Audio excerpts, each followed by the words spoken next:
that Trump is going to war with the EU over tariffs.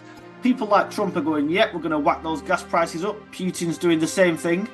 Please don't put tariffs on us. You might bring my government down. Please don't.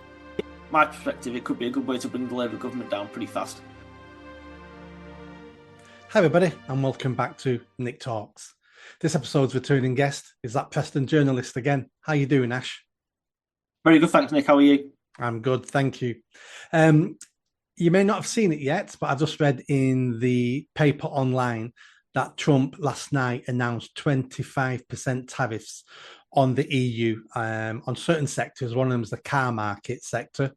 The shares in some of the car companies have not crashed, that's a bit too much, but Porsche's gone down 6%, other companies have gone down 2.5%, and that's just this morning because the announcement that Trump is going to war with the EU over tariffs, because he feels the EU has been taking advantage of America for too long. He actually said the EU was created to take advantage of America or to bother America, or it was something like that. But he actually said that's the purpose of the EU, is basically to attack America's economy.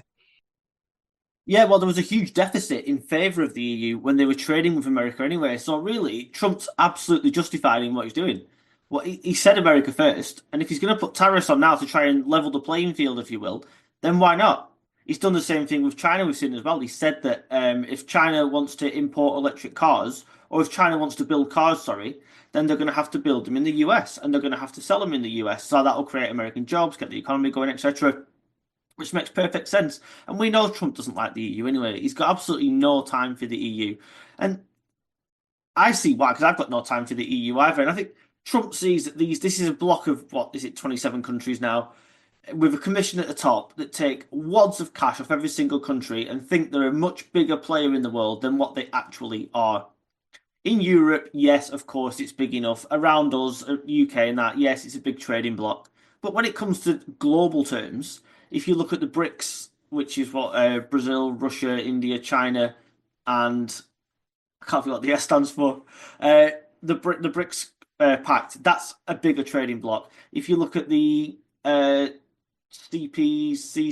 is it something, the Pacific Trading Bloc, that's a much bigger trading bloc. So the EU really isn't that important. And Trump's just saying, if you're going to have this massive deficit, then we're going to claim some of that money back. Because they have been taking America for a ride. And because you've had Sleepy Joe at the wheel and Kamala Harris, who probably don't understand half of this stuff anyway, Trump's now going to make sure that that America actually gets some money from this trading arrangement. Because at the minute, it's not a level playing field. In the EU, as he said, really, are taking advantage of America, and they have done for a long time. And you're not going to get past Trump like that. A businessman like him, there's no chance. And what's different about him to other world leaders is he says it to your face. He doesn't go behind your back and try to, get a better deal and a little bit of maneuvering. He says it to the press, so you know. He said today that if EU want to start a trade war, we'll start one because it won't affect us because we're immune from an EU trade war. Do what you want; it doesn't affect us. He's calling them out. He's calling their bluff.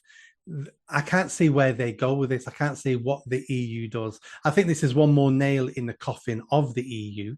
This one thing won't bring it down, but it's that cumulative effect over decades now. And I think this is one more nail in the coffin that certain countries in the EU will be going, we'll get better deals across the world on our own, not with the EU. Definitely. If you look, how could this possibly work in the EU's favour? The EU have replied with a very small statement, just saying, I quote, "We're going to react to these tariffs firmly and immediately," or they call them unjustified tariffs, firmly and immediately. What can they do? Europe, including ourselves, by the way, are so stupid that we've made ourselves so over-reliant on outside forces. So people like Miliband will run around saying, oh, well, because of the global market, we're so reliant on dictators like Putin to sell us gas and oil. Why is that? That's because countries that do actually have some shale gas or have gas and oil, such as ourselves and such as other countries, are so determined to virtue signal to the world about things like net zero that they've taken away their own capabilities of getting their own energy. believing this myth that solar and wind are going to provide all the energy that people need and power all these electric cars and all that. It's complete rubbish. So when these countries now, like the EU or like, even like ourselves, are saying, "Oh, look at us doing net zero," people like Trump are going, "Yep, we're going to whack those gas prices up." Putin's doing the same thing. In Putin's case, we'll sell it to India, and then the stupid British will buy it off the Indians at an even bigger price, getting even richer. Trump's just doing the same thing. I don't know for certain about this, but I know that we buy liquid natural gas off America, which is ridiculous because we've got our own, which is shale gas anyway. So pretend we're not fracking, but we are. Um, I'm I'll lay good money that countries in Europe do exactly the same thing and import it from America as well, or import it indirectly from Russia as well. So it's only because of our own stupidity that we're in this mess now. And places like, I mean, Trump will probably be quite favourable to us. Whether he'll put tariffs on British goods or not, possibly he might do. But I don't think they'll be as harsh as what he's doing to the EU. But we are putting ourselves at the mercy of bigger countries and bigger economies because um, we are so determined not to have our own energy and have our own energy security. And if you're going to be in a powerful position like Trump or even Putin, if you like, and you want to raise a load of money, then all you got to do is just sell this gas on, sell the oil on at a premium price, and those stupid Europeans and the stupid British will buy it because they're too busy thinking about net zero and wind farms. That's the truth of it. And Europe is now at the mercy of America. It can't do anything. If they react with tariffs, then what's Trump going to do? Right, I'll slap another 25% on the liquid natural gas we sell you as well. What are you going to do then? Your lights will go out. You won't be able to produce anything. Is it any wonder these car manufacturers? I mean, I know you've just said that Porsche's gone down 6% already. But if you look at manufacturers, Volkswagen, one of the biggest car makers, owns different brands as well in the world, is on the verge of going bust because of the stupid German policies of trying to go green. And it's just not going to work. And these companies now, rather than selling to Europe, they'll sell them to other countries because there's always a market for high-end cars, whether it be the British Bentley, whether it be the Rolls Royce, whether it be the Mercedes or the Porsche. So they don't need the European markets, and there'll come a day where these businesses will just pack up and go, and they'll go to a country like America that is begging for businesses to come in and has competitive rates. And this is just one little piece in a massive jigsaw of Europe destroying it, literally destroying itself economically, taking away its own energy, and every other country in the world that sells us things is going to take advantage of that. And why wouldn't you? Yeah, I mean, a good point here is in America, the energy costs for businesses in America are 25% of what businesses in the UK pay. So if you're a heavy manufacturer, like a car manufacturer, the savings that is to your bottom line of having energy at only 25% of what we pay in the UK is a difference between staying alive and going bust. Now, you talked about Putin there. And Putin, obviously, at war in Ukraine at the moment. Trump's got his own ideas about stopping that war. I mean, this is how crazy it is at the moment. Trump's never started a war in his first term, has no intention of starting a war now, and is actively trying to end the Hamas war and the Ukraine war.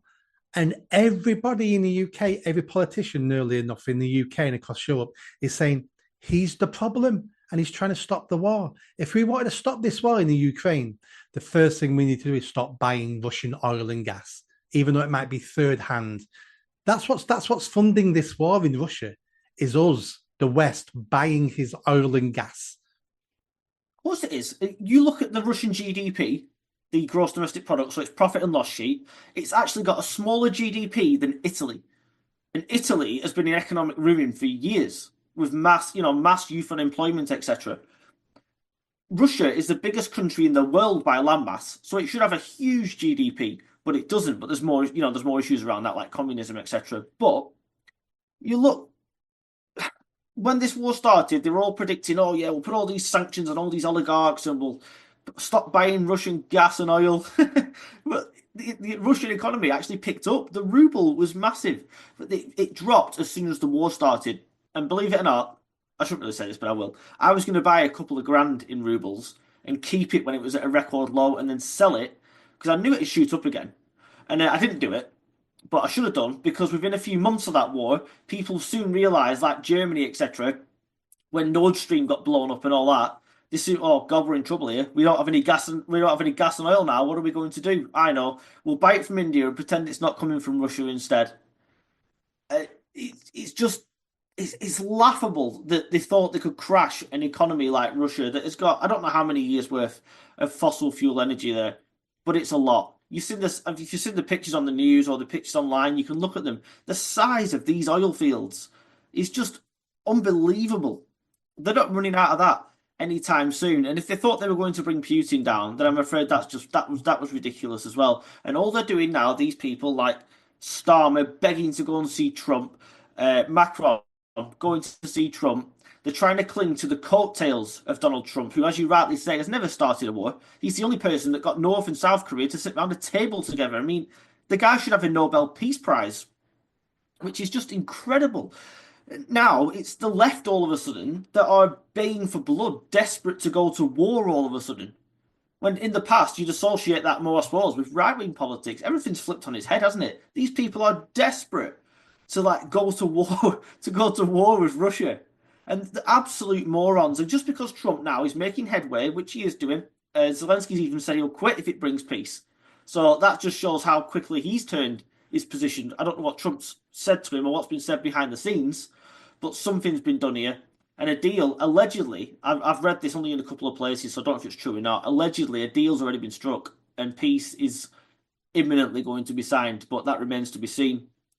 But these people now know that if Trump gets peace and that war comes to an end, NATO, the UK, the EU are going to look like absolute tossers because they haven't tried to do anything to stop this war. In fact, Boris Johnson went over there and persuaded Ukraine not to sign a peace deal right at the beginning. Lavrov said that the other day, the Russian foreign minister.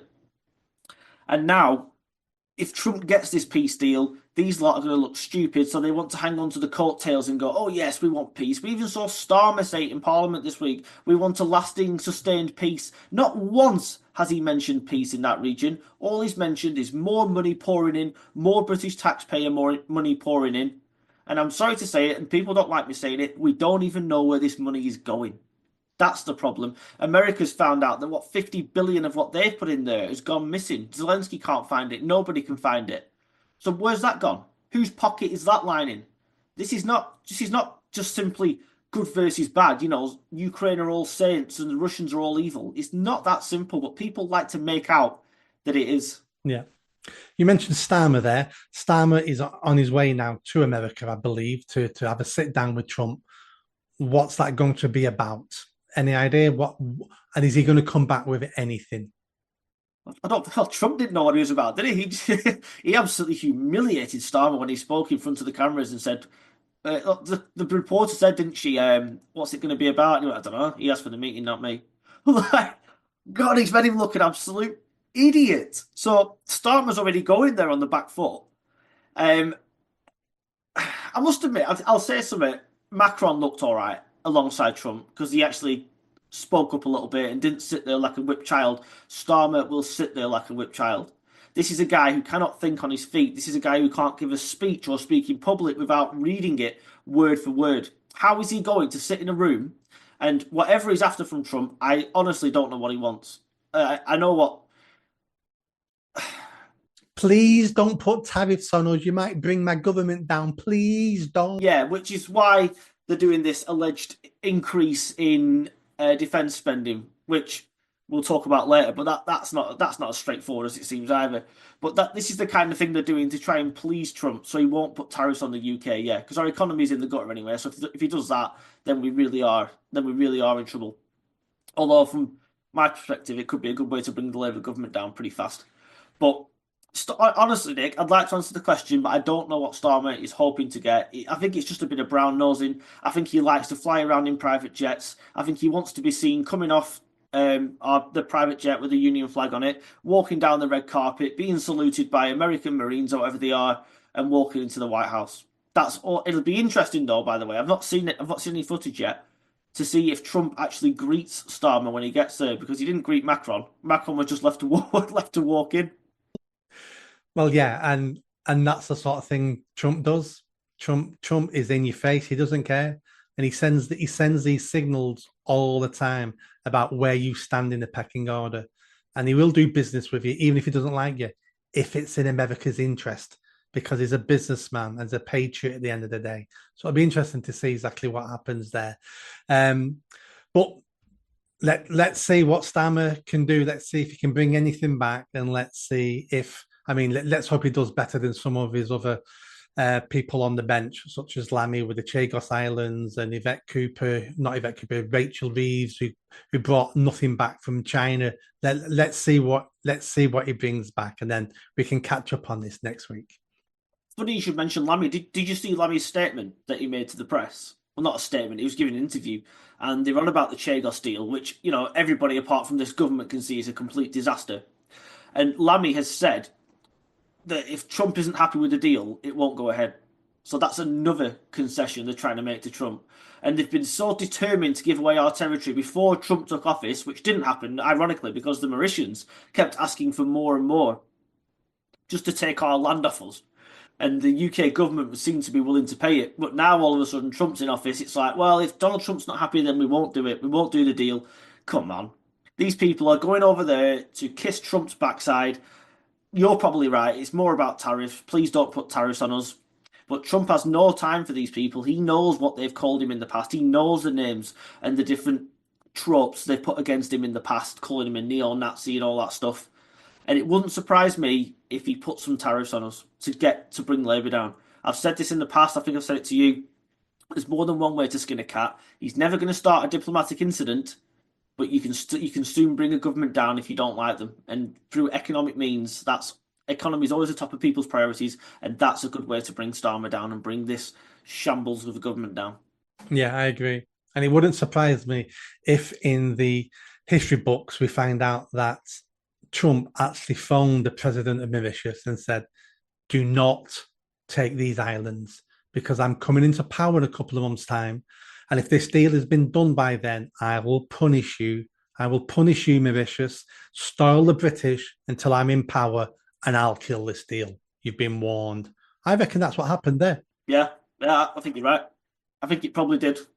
Some back channeling somewhere. Yeah, someone's done that, definitely. Yeah. Ash, thanks very much. Let's do this again soon, and I'll speak to you soon. Yeah, cheers, Nick. Thank you. Bye-bye.